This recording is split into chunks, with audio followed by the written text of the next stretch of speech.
The informer tells the story of a former soldier named Pete Koslow, who now works as an undercover informant for the FBI. After successfully infiltrating a powerful Polish crime syndicate by posing as a drug dealer, Pete's mission is to gather enough evidence to bring down the group's leader and drug kingpin, Richard Klimek. Pete works closely with his handler, Special Agent Erica Wilcox. Together, they develop a plan to catch Klimek red-handed during a major drug deal, where he's expected to move a large quantity of narcotics through the Polish consulate. To ensure the FBI can monitor everything, Pete is fitted with a covert listening device before the operation begins. The next day, Pete joins Stasek, one of Klimek's most trusted men, to collect the drugs hidden in a bag and deliver them to Klimek. Meanwhile, Erica and an FBI team are in position, ready to move in and execute the sting as planned. But things take an unexpected turn. While on the way, Stasek suddenly changes direction and says he's found a new potential buyer who will take the drugs off their hands. Pete, fearing that resisting could blow his cover, is forced to go along with a new plan. Erica, listening in through Pete's wire, grows increasingly suspicious as things begin to stray from their original plan. When they finally arrive at the meeting spot, Pete quickly realizes the supposed buyer is actually an undercover cop preparing to arrest them. Trying to avoid a bloodbath, Pete attempts to warn the officer off and calm the situation to protect him from Stasek. But the cop, confused and frustrated, flashes his badge. Instantly, Stasek shoots him dead. Upon hearing the gunshots and learning that a cop has been killed, Erica is left with no choice. She calls off the entire operation and pulls the FBI team out, leaving Pete behind. Pete is brought before Klimek, who is furious. He blames Pete for the mess and for putting his entire drug operation at risk. Now that a police officer is dead, Klimek's business is under threat, and he wants Pete to pay the price. Klimek orders Pete to go to prison and continue running his drug operation from inside. Pete refuses, insisting he didn't kill the cop. But Klimek threatens to murder Pete's wife and daughter if he doesn't follow orders. With no other choice, Pete agrees. Meanwhile, Stasek and his men dispose of the officer's body by dumping it in a river. Shortly after, Pete meets with Erica and her superior, Keith Montgomery, at a secret location. Erica tells him that he'll continue working as an FBI informant, this time from within prison. His new assignment is to gather solid intel on Klimek's drug network behind bars. If Pete can get what they need, the FBI promises to release him immediately. They're desperate to finally take down Klimek.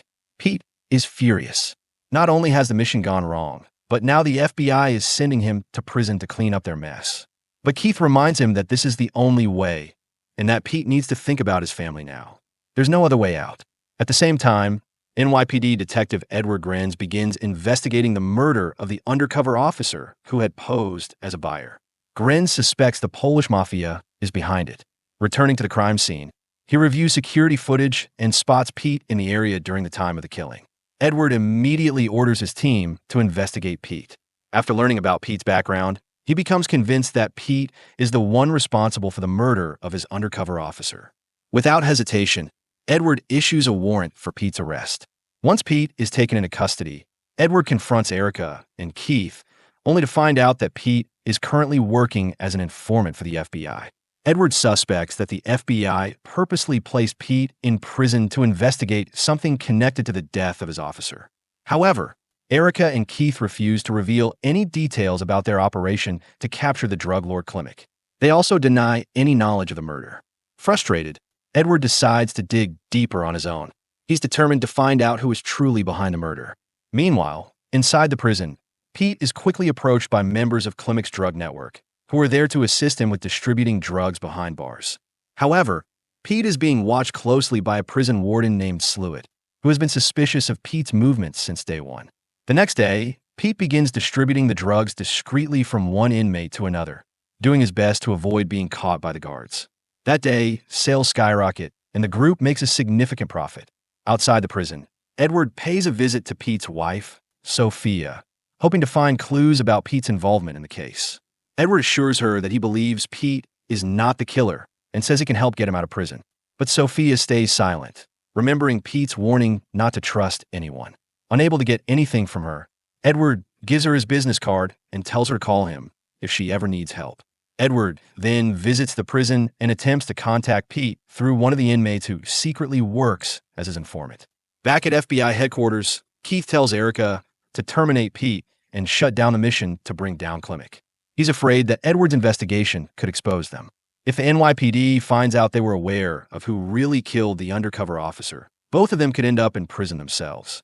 Inside the prison, Pete is confronted by a gang leader named Phelps, who runs the drug trade inside. Phelps is angry, thinking Pete is stepping into his territory, along with his men, and with the help of the corrupt warden, Sluitt, they ambush Pete, beat him, and plan to kill him. To save his life, Pete finally reveals the truth. He's an undercover FBI informant working to take down Klimek's drug empire. Hearing this, Phelps immediately tells his men to stop. Pete then asks for Phelps' help in identifying others involved in the drug ring. Phelps agrees. Meanwhile, Erica has already put out a hit on Pete inside the prison. But Pete, expecting betrayal, keeps a hidden knife on him at all times for protection. After gathering key information about Klimek's network from Phelps, Pete contacts Erica and asks to be released from prison as promised. But Erica ignores him, now under orders from Keith to abandon the mission and eliminate Pete. Realizing that the FBI has turned their backs on him, Pete reaches out to Edward and tells him everything. He also calls Sophia and asks her to give Edward an audio recording, a conversation between him and Erica that he secretly recorded just in case something like this ever happened. This recording could be the evidence the police need to finally expose the truth. Elsewhere, after learning that Pete had messed up in prison and was now working with Phelps, Klimek ordered Stasek and his men to kill Pete's wife and daughter. When Sophia saw the thugs outside her house, she quickly called Edward for help. Stasek and his men broke into the house, locked Sophia and her daughter in a room, and began pouring gasoline everywhere, planning to burn them alive. But Edward rushed to the scene after getting Sophia's call and managed to take out Stasek's men. While trying to rescue Sophia and her daughter upstairs, Edward was shot in the leg, forcing him to retreat. As Stasek came down the stairs holding Pete's daughter hostage and prepared to kill Edward, Sophia managed to free herself. She grabbed a gun and shot Stasek, sending him tumbling down the stairs. Edward then finished him off. Meanwhile, back in prison, Klimek had also ordered his men to kill Pete.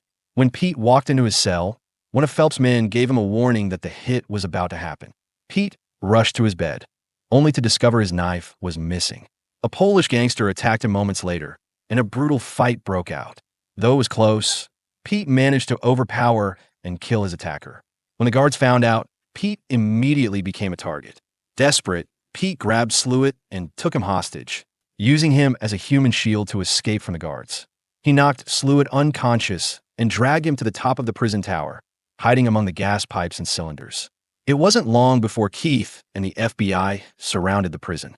Under Keith's orders, armed agents took their positions and prepared to shoot Pete on sight. But Pete, using his background as a former U.S. Special Forces sniper, came up with a plan to escape. He moved a gas cylinder to a specific spot that would help cover his escape. Then he swapped clothes with the unconscious Sluitt and positioned the CO2 tank behind him. When Sluitt woke up, Pete made it look like Sluitt was holding him hostage. From a distance, it looked like Pete was still the prisoner, and the sniper locked onto Sluitt, thinking he was the target. Just as the sniper was about to fire, Pete shifted slightly, causing the bullet to hit the gas cylinder instead. The resulting explosion was massive, throwing everything into chaos. Erica arrived at the scene shortly after the explosion. When Pete was being loaded into an ambulance, now dressed as a prison officer, Erica recognized him immediately and climbed into the ambulance with him. It turns out Erica had decided to help him. She secretly handed Pete a gun inside the ambulance so he could take control, pretend to injure her, and escape. Pete did exactly that. Later, Pete planned to meet Sophia and his daughter. But as he approached, he realized the area was swarming with undercover officers, ready to arrest him the moment he showed his face. He made the heartbreaking decision not to go through with the meeting. He knew that for their safety, he had to stay far away. The film ends with Erica and Keith having a conversation on a boat. Keith is soon arrested by the NYPD after Erica secretly records him ordering her to kill Pete to cover up his actions. Erica and Edward then agree to work together to clear Pete's name and protect his family from any future threats.